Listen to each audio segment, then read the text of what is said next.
We got our first sneak peek at Dragon Age, and it's already rich in that vibrant Californian inclusivity. Here's an example. Take a long, hard look in it, kid. It'll always show the face of a hero who can get it done. And if you select I'm getting there, it establishes the transgender identity and unlocks new dialogue options in future conversations. Powerful. And then you also have here another dialogue wheel, which says that scars are a lesson earned. Or you can also say, these scars are sexy, or my scars are a badge of honor. Remember these dialogue choices because we're going to talk about them in a bit.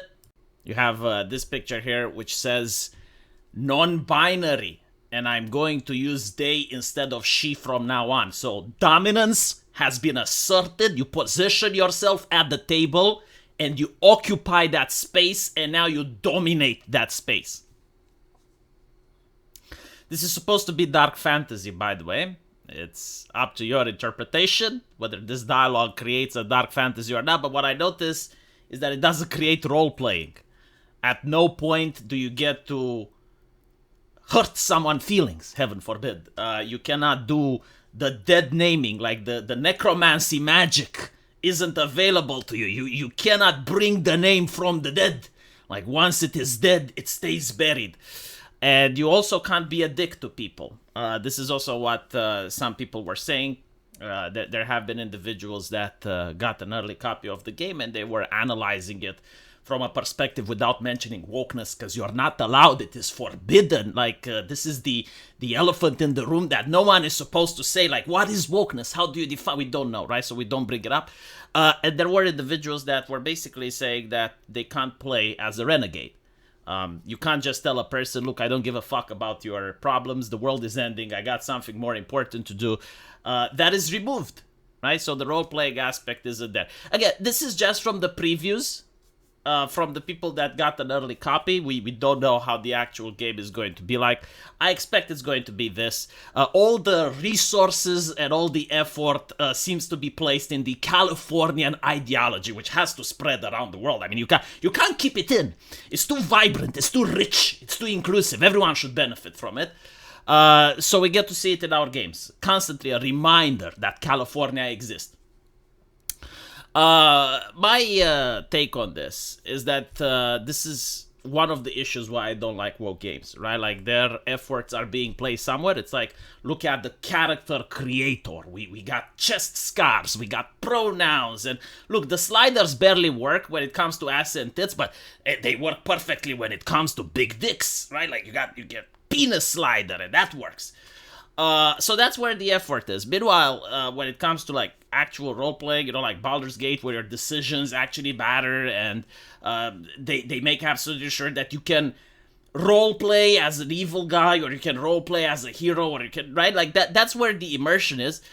These people are just fucking lazy. They're just awfully lazy. They do not give you actual meaningful choices. Instead, everything is in the character editor, their pronouns. Again, this is just from the preview. I may be wrong. If the game comes out and I'm wrong, I will eat crow. But very rarely am I wrong. Look, I have this level of dark magic. Listen, if you're a leftist, this is how I do it, okay? There is like this level of deep, sinister, dark magic that some of us right-wingers have. It's called pattern recognition. I know it baffles your brain and you just don't know how to use it, but some of us has been willing to master these dark arts. And with pattern recognition, you see previous shit, and then you can conclude how it's going to follow. I also noticed that there was a guy, a gentleman, and the gentleman told me that I'm going to lose because it's already number 5 on Steam's bestseller. And I was like, oh, Dio mio, numero 5? Oh, I'm going to pack it up then. I mean, I can't refute that shit. Lose what exactly? Lose what? You don't understand. There's nothing to win or to lose here. All I'm doing is not buying the shit. If this is like a win condition or a loss condition, I don't know. But I can stay disinterested longer than I can solve it. Like, look, we got a community here. right? And this is like something that's on YouTube, on Twitter, like many people like-minded who are looking at this and they're laughing because it's cringe. It's like a joke for us, right? We're playing other things. We're playing Wukong, we're playing Stellar Blade. We started playing gacha games. We just moved away from this. If you like this, we don't stop you from buying it. You know, we're not like the left. We're not going to start harassing developers. We're not going to start harassing people that stream this game.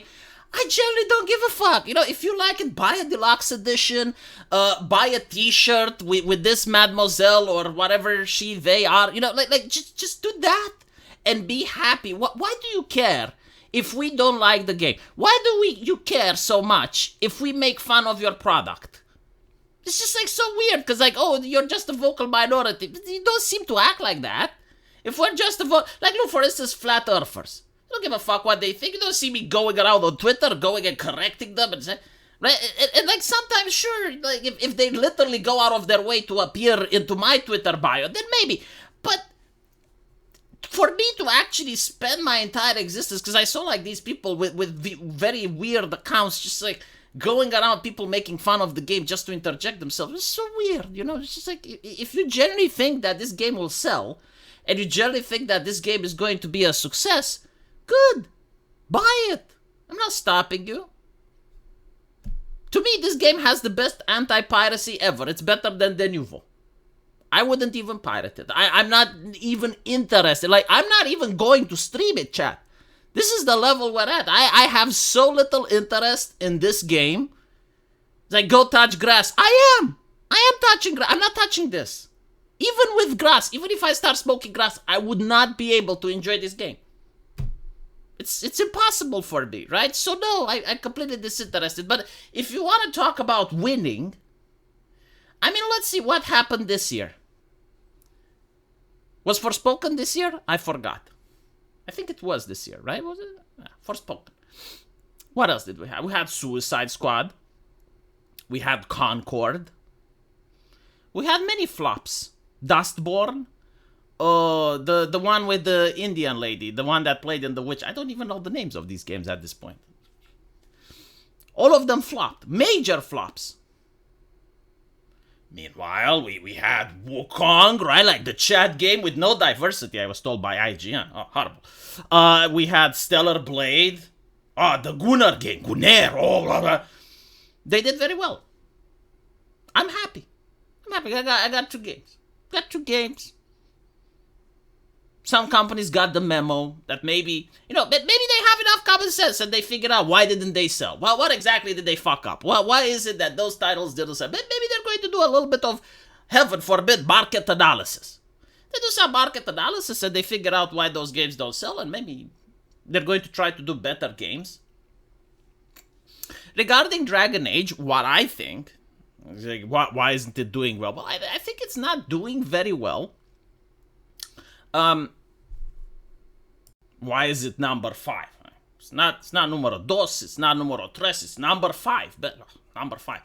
Mambo number 5, Dragon Age. Okay. I think that it's number 5 because a lot of people buy it due to the brand. This is why they didn't choose to make a new game, and they choose to use the IP of an old game, because they expect people to buy it due to the brand. So usually in these types of situations, the games sell based on the previous one. Right? So people who enjoy Dragon Age 3, there's still some people that did, believe it or not, are probably going to try this. By the way, I noticed something interesting.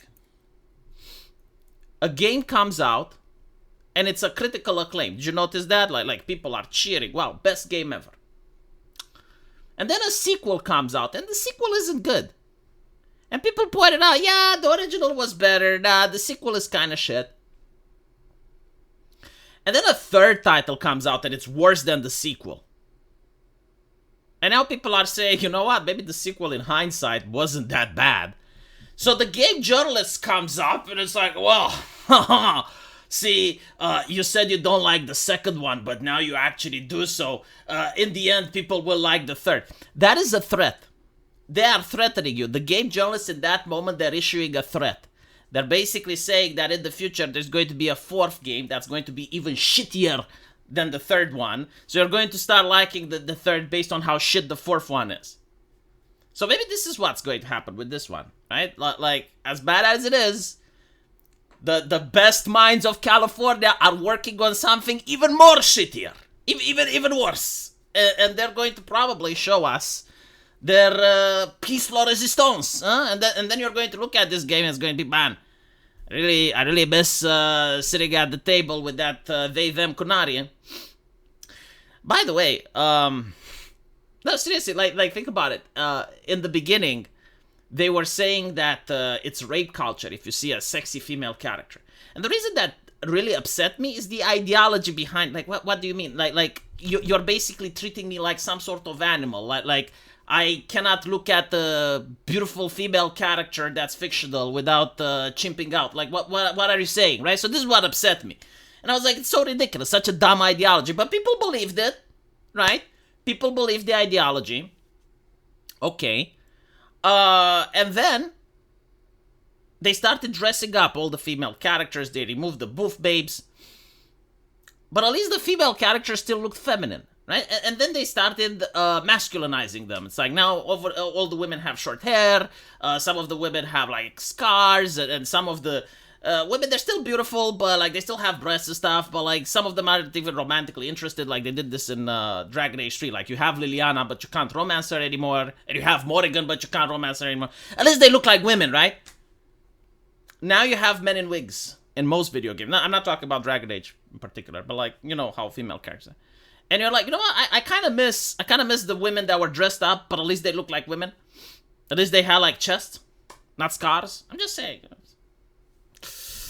Let me know what you guys think, and as usual, I'll see you in the comment section. Take care.